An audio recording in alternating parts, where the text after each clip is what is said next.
আজকে তোমাদের দেখাবো কিভাবে তোমরা এই ধরনের ইমেজ অর্থাৎ সরস্বতী পূজায় এরকম ধরনের সরস্বতীর সামনে বসে গিটার বাজানো এবং টি শার্টের উপর নাম লেখা থাকবে এরকম করে। তো কি করে এরকম ধরনের ইমেজ তোমরা ক্রিয়েট করবে আজকে তোমাদের এটাই দেখাবো, এবং দেখাবো কিভাবে এরকম ফেস যেটা অরিজিনাল ফেস আছে এই ফেসটা থেকে কিভাবে নিজের ফেস ওয়াইপ করবে সেটাও দেখিয়ে দিব, নিজের ফেস দিয়ে কিভাবে বানাতে হয়।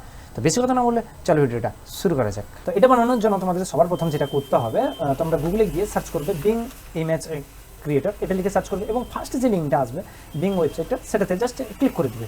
ক্লিক করার সঙ্গে সঙ্গে কিন্তু তোমাদের কিন্তু ক্লিক করে দিবে, ক্লিক করার সঙ্গে সঙ্গে এরকম তোমাদের একটা ইন্টারফেস আসবে বা এরকম একটা পেজে নিয়ে আসা হবে। এখানে কিন্তু তোমাদের ফার্স্ট টাইম হলে কিন্তু তোমাদের অবশ্যই সাইন আপ করতে হবে।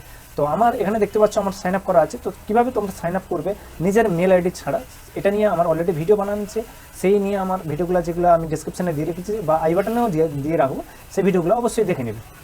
দেখার পরে তোমরা এখানে যে প্রম্পট লিখতে বলছে এই যে ড্যাশবোর্ডটাতে, এখানে তোমরা প্রম্পট লিখবে। তো প্রম্পট আমার অলরেডি লেখা আছে, যেটা আমি হোয়াটসঅ্যাপ চ্যানেলে প্লাস টেলিগ্রাম চ্যানেলে দিয়ে রাখবো, সেখান থেকে জাস্ট কপি করবে। কপি করার পর তোমরা এখানে জাস্ট একটা কাজ করবে, যেটা তোমার নিজের নাম হবে সেই জায়গাটায় এটা তোমার নামটা চেঞ্জ করে দিবে বা রিপ্লেস করে দিবে। এটা লেখার পরে জাস্ট ক্রিয়েট করলে সঙ্গে সঙ্গে তোমাদের কিন্তু চারটে ইমেজ এরকম শো করবে, যেটাতে টি শার্টের উপর নাম লেখা থাকবে। তো জাস্ট আমি একটা ইমেজ ওপেন করে দেখাচ্ছি।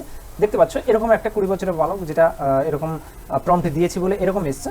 তো এরকম টি শার্টের উপর যদি তোমার নাম লিখতে চাও, তো আমার এটা ভালো লেগেছে, আমি ডাউনলোড করলাম। নেক্সট এই ইমেজটা দেখতে পাচ্ছ, এই ইমেজটাও খুব ভালো এসেছে, এটা চাইলে তোমরাও ডাউনলোড করতে পারো। নেক্সট এই ইমেজটার মধ্যে দেখো নাম লেখা আছে, এখানে হয়তো আমার বানানটা একটু ভুল এসেছে, এটাও ভালো, খুব ভালো। তো এটা লাস্ট এই ইমেজটাও দেখো, এটাও ভালো এসেছে। তো এটা আমি চাইলে ডাউনলোড করতে পারি। বা তোমার যদি ভালো না লাগে তাহলে অবশ্যই তোমরা আবার কিন্তু প্রম্পটটা আবার লিখে আবার সার্চ করবে, দিলে কিন্তু আবার নতুন ধরনের কিছু আসবে।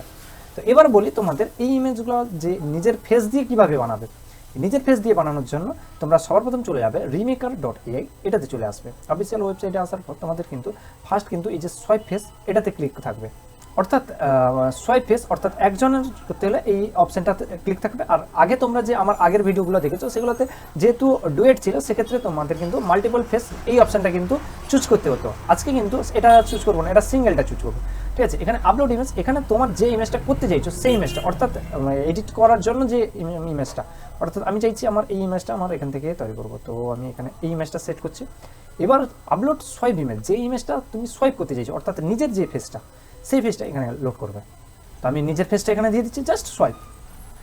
তো এখানে তোমাদের একটা জিনিস খেয়াল করে রাখতে হবে, যেটা সোয়াইপ ফেস সিঙ্গেলের জন্য এটা করবে, আর মাল্টিপল যদি তোমার যদি দুটো ফেস থাকে বা তিনটে ফেস থাকে তাহলে কিন্তু মাল্টিপল ফেস এটাতে ক্লিক করবে, দিয়ে কিন্তু এই ফেসগুলো চেঞ্জ করলে দেখতে পাচ্ছ আমার কিন্তু নিজের ফেসে হয়ে গেছে। তো এখন চাইলে আমি এই ইমেজটা কিন্তু ডাউনলোড করতে পারি। তো ডাউনলোড করলাম, ডাউনলোড করার পর দেখো আমি যে ইমেজটা এখন যেটা বানালাম এটা দেখতে পাচ্ছ, এটা আমার ফেস দিয়ে বানানো হয়েছে, ঠিক আছে। আর যেটা এআই দিয়ে বানানো সেটা হচ্ছে এরকম।